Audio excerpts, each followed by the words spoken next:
This is Carl at National RV Detroit. I'm going to walk you through this 2026 Cedar Creek Cottage fifth wheel travel trailer. The model number is 412 FWC. Okay. Now this is going to be a how-to video, so I'm just going to show you some of the features and how they work. Okay. So you have two awnings on the door side, two long awnings with LED strip. They're power awnings.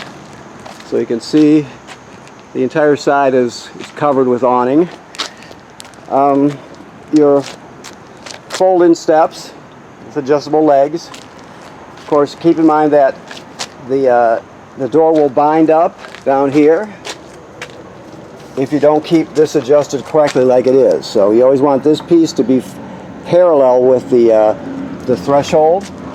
And if it's too high, then you just shorten the legs, obviously. That way the door will close nice and easy. You have an extended handrail here that comes out. Triple axles. 120 AC power. You have a pass-through basement storage here. And some of these lights here are actually motion activated. It's off now. You can turn it to the on position, obviously, then you can go motion activated position like that, so whichever one you want. You also have a slide room switch here on the outside also. Okay, 3 30-pound LP tanks with automatic changeover regulator, of course. Alright, you have a huge front storage area.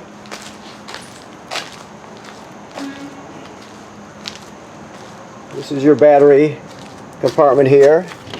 You can add as many batteries. You know, basically, people on the trailer side, it wouldn't be unusual to see 2 batteries in here. So if you ever want to add another battery, which is a simple thing to do, it just doubles your storage capacity. You can look at the sticker up here, and 1 battery, 2 12-volt batteries. So you would take the center diagram. You want to just double the storage capacity. You want it to continue to be 12 volt, right? You don't want to double the voltage, so you got to wire it just like that. And then they got another one if you're using 2 6-volt batteries. So those diagrams are right there. Here we have the other side of the pass-through storage plus the water dock area. This is your dump hose kit, and this is a 30 to 20 amp adapter for your power cord. Okay, so this is your handheld sprayer, of course. It's a quick connect, so you can just, do it that way. I'm going to disconnect it so we can see unobstructed how this works. So just let me keep that open so it'll drain out to the outside. If we can do that. There we go. Okay. So, excuse my voice here. Again, awning. Oh, actually, I'm sorry. That is not an awning switch. It looks like an awning switch, but it's actually your landing gear. I'm glad I checked that. That would be bad information. So your landing gear right there. This is your battery disconnect switch. You can turn the battery off if you want. It's on, of course, right now. These are to control your hydraulic rooms, right? You only have one switch for the hydraulic rooms. They just go out one after another. But if you want just one of them to come in and out, say it's third in the chain of command, so to speak, where that would be the third one to come out, you can shut the other 2 off and just leave that one on, and that one will come in and out, or any combination. So it's a really good feature to have. These are, of course, satellite and cable through.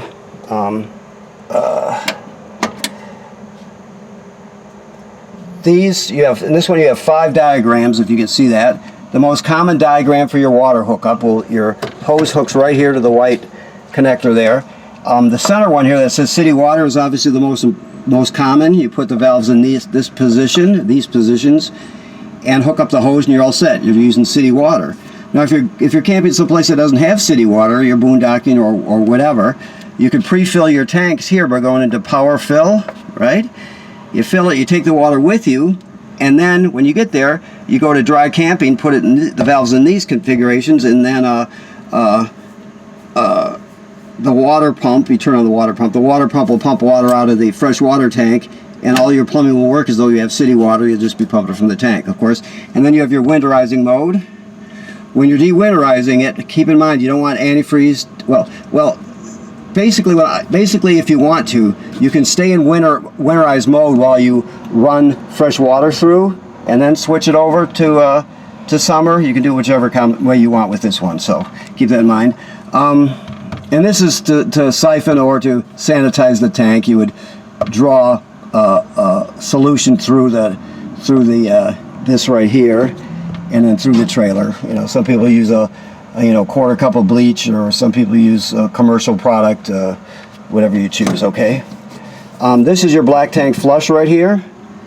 That flushes the black tank, obviously. It has a sticker here with a warning, and what the warning is telling you is don't turn on the water to this fixture here unless your black tank valve is open. You don't want too much pressure to build up. So the sequence would go: you hook up your dump hose, put it in the dump, you pull the black tank valve, and you drain your black tank.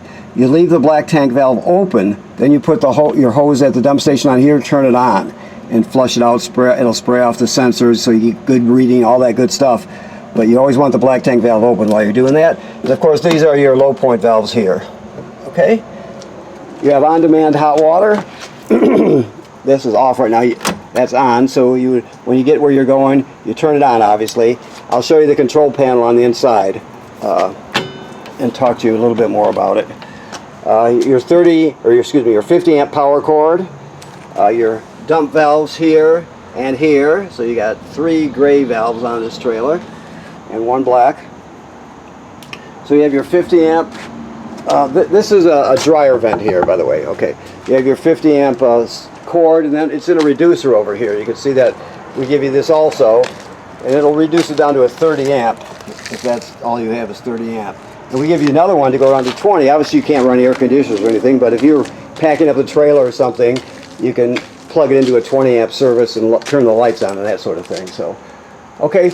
Also keep in mind there's a Lippert ladder pre-installed, what would you call that, bracket, I guess. And so keep in mind that the manufacturer states the roof should be inspected every 90 days.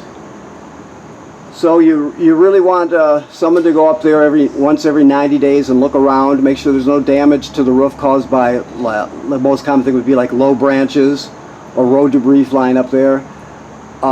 Also, you want to look at the sealant to make sure there's no separating or cracking where water could get through, that sort of thing. So odds are you won't have to do anything for years to the roof, but you don't know for sure. That's why it's so important to inspect it. So make sure you do that every 90 days. Okay. This up here is the vent for your range hood. So it's kind of high up there, but there's a baffle in there. Right now I can see that it's open, flapping open freely. You can lock it in the closed position when you're traveling or in storage. But if you're cooking and you want to vent to the outside, you want that baffle to be flapping freely. So you have to get up on a ladder or use a stick or something, and you just pop it loose. It just pop it loose, and it'll flap freely, and you'll get a good flow to the outside. Okay, that's important. It will not vent to the outside unless that's open. Alrighty, so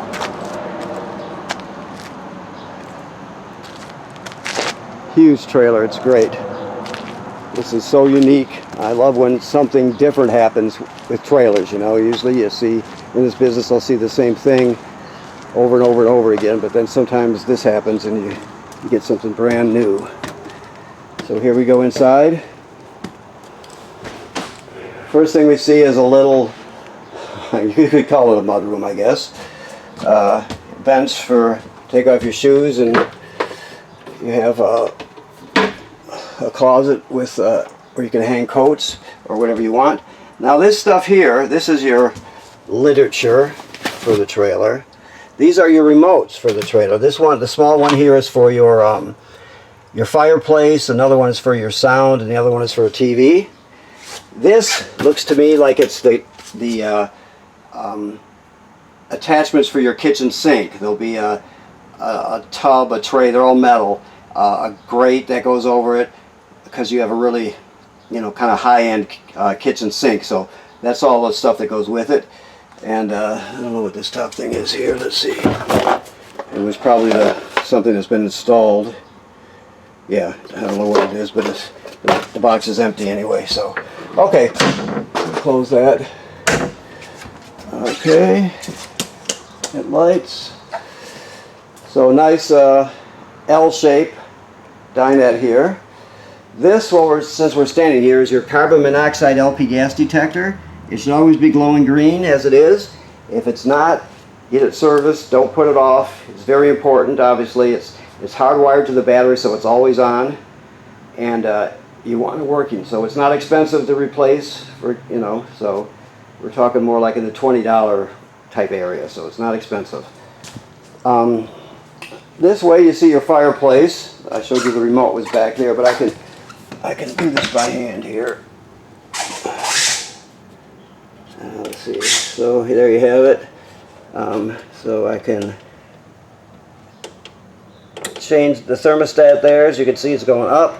The fan is just kicked on. It's really cranking out the heat. So then I'm going to change the intensity of the fire, change the colors, and then off. Okay. So it's a really good space heater. Runs on 110 AC or 120 AC. So you don't use any LP. Of course, TV.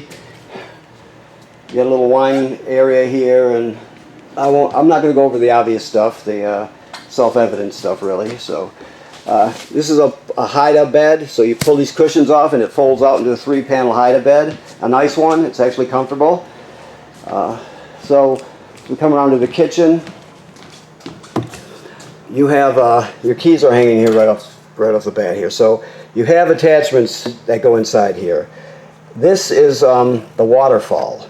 So if you look at this is just your water flow control. If you go to the left here, it's the regular faucet. If you go to the right, it's the waterfall. You have a piece that fits in here, and you can set plates there, and it just washes the whole plate off, for example. This is a cup washer. You put a cup on top and push down on it. Never push that down without a cup on it. Well, you can do it, but so it's just a nice sink, and that box had the attachments in it, the one we looked at. All sorts of cool stuff here. You pull out trash pails. You know this, all this. I'm sure you looked at it all. Excuse me.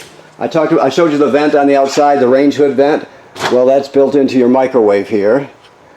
So it's a 2-speed vent. Just remember, if you're cooking and you want to vent to the outside, make sure that baffle on the outside is flapping freely. When it comes to your oven, it works pretty much like they all do. You're just gonna, I don't know if he's got the gas on or what, but looks like he shut it off. But you just push it to light it. That's all there is to it. It's very simple. Maybe I have to turn it on here. Let's see. Yeah, we just got the gas off. So anyway, you have lights also, as you can see, ambient light, and then a oven light here. Okay, refrigerator, pretty self-evident, just the refrigerator. Very nice though. And let me look closely to confirm before I say it. And I can open the other side too so I can see in there. Get my glasses to focus.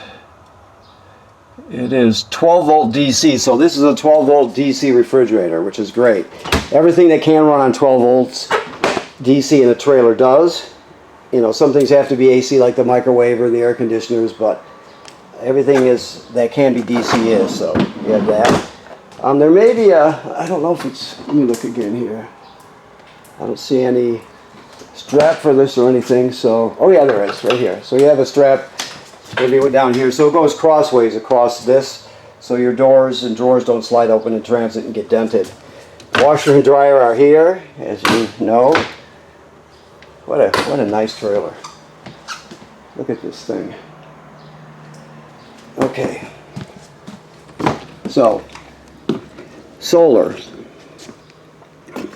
If you change your battery, if you change to gel batteries or lithium batteries, use this button that says type, and you push it and hold it, and it'll start flashing. You can change the battery type. So remember, it right now just has a flooded deep cycle marine battery in it. If you're going to upgrade to lithium or something, you have to physically change it here. The keep that in mind. But the button you're going to worry about is this one right here. So right now it's telling us there's 13.5 volts DC in the trailer, which is great. We're gaining 3.1 amps from the sun and storing it in the battery. So we're gaining that from the sun. It's earlier in the day, late in the morning, whatever. It'll change throughout the day. And then you have 3.8 amp hours and back to 13.5 volts DC in the system. So you get 3 different readouts from there. And it does more. You can read the literature on it, of course. And this is self-evident. You have your awning switches. I showed you outside the slide out room switches. Lights. These are all lights here. Your water pump is turned on here. Remember, we use that to pump water out of the fresh water tank if you don't have city water. It's also used to winterize the trailer. And then this has tank heaters on it also, so you can turn them on. So you have a heating pad on each one of your holding tanks, and it just extends your camping season. You can stay out longer in the winter, go out earlier in the spring or late winter. So that's a cool thing. And then you can check all your levels here. It goes up in 1/3 increments, like they all do. Your power converter is here. Power converter converts AC to DC power. We talked about that a minute ago, about DC power. But on this side you got AC. You have regular circuit breakers like you'd have at home, and they're all labeled. Then the power, you're plugged into shore power right now, then the power is converted to 12 volt DC on this side, and you see you have 12 volt DC fuses, and they're all labeled. So it converts AC to DC. And then it's also a battery tender. It'll sense how much energy your battery or batteries have, the one up in the front compartment, and it'll keep them charged. As long as you're plugged in, it'll sense what kind of amps they need, and it'll send it up to it. Of course, when you're pulling down the road, your tow vehicle will charge your battery, and your solar panel charges the battery as it can throughout the day, depending on the conditions. This is your, I won't go through this, this is your thermostat. It's very simple, it's touch. You just pick the zone and the mode you want. It's that simple. And of course that's a sensor for the heating and cooling. Alrighty. Bathroom is really big, spacious. I'll go through the self-evident stuff. So the most important thing I'm going to tell you about this right now is never travel without this latched. Every year I see at least one trailer that gets broken doors because they weren't latched. If you latch these, they will not break, period. But if you don't latch them, they slide back and forth, and it's just a matter of time. So never travel, never in transit without this latched into place, okay? Toilet works like all RV toilets. It sits right over a black tank. You got your flush pedal here. When you get to the campground, your black tank's empty, so you need to put a dose of chemical in the bowl and then at least a gallon of water by holding the pedal down. You can use more than a gallon, which you should, but never less. So more is better, and the baseline is a gallon. So you want a gallon or more plus a dose of chemical anytime you're starting off with a dumped black tank, okay? The rest of this is pretty self-evident again. Let me come back here and turn the water pump on. I hope he has water in the fresh water tank so I can show you the on-demand water heater. So we'll see. He should. Okay. I don't think he does though. Let me see. A little. Let's see. Okay, so this is the controller here. We'll turn it on. You push it to see it's at 105. It's usually about 120 is where it's going to be set. I'll just move it up a little bit. 122, that's good. Right now it's 78 degrees. It's going to go up to 122. This button just changes from Celsius to Fahrenheit. So I turn on the hot water. Yeah, he doesn't have it. Gosh darn it. Okay. Anyway, what would happen is that when I turn on any hot water valve, this will light up and you'll see a flame appear, and it'll show you that it's lighting. The temperature will start climbing until it reaches 120, and it'll stop right there and hold there as long as you're running water, whether it's the shower or the outside sprayer or this or the kitchen. As long as it's got a hot water valve, it'll just continue to run. So it's that simple. I'm going to shut the pump off. It's running on here. Our prep guy's supposed to do that by the book, but he seems to have a hard time remembering something so simple. Okay, so it might be because this trailer is going to be traveling, It's going to be delivered, I believe. So that's probably why he left the tank empty. Now that I think it through. This is a GFCI. There are maybe three or so in this trailer. All the receptacles, even this one, which is not a GFCI, are wired through a GFCI. So everything is GFCI protected. So even if you're outside and it's a regular looking receptacle and it doesn't work, you still, first thing you think is GFCI and see if any of them are popped. Okay, and your bathroom fan is a 4-speed fan. It's a nice one. 4-speed, yes. Okay. Last but not least, your bedroom. So you have obviously wardrobe. Now you always want everything latched when you're traveling, like I said before. So everything has to be latched so it doesn't get damaged. Dresser, window seat, TV. You got an auxiliary heater for here, plus your own air conditioner. So you're in good shape. And let me look in here just to see if there's anything else that I don't know about here. No, I guess that's it. It looks to be it. So, okay. So that's going to be it then. I think I've covered all the important stuff. As I walk through, I believe I did. So, I want to thank you for purchasing your trailer here from National RV Detroit. Please remember what I said about inspecting the roof every 90 days. That's very important. People generally don't inspect the roof enough, and it's the most important maintenance thing you can do. Also, this is in camping mode, so all the antifreeze has been flushed from the system and replaced with fresh water. So you're all set till you winterize. So you'll get this video sent to you, and if you have any issues, you let us know, and we'll help you out, and we'll do whatever it takes to make you happy with your purchase and take care of any issues that might pop up. Okay? Thank you very much.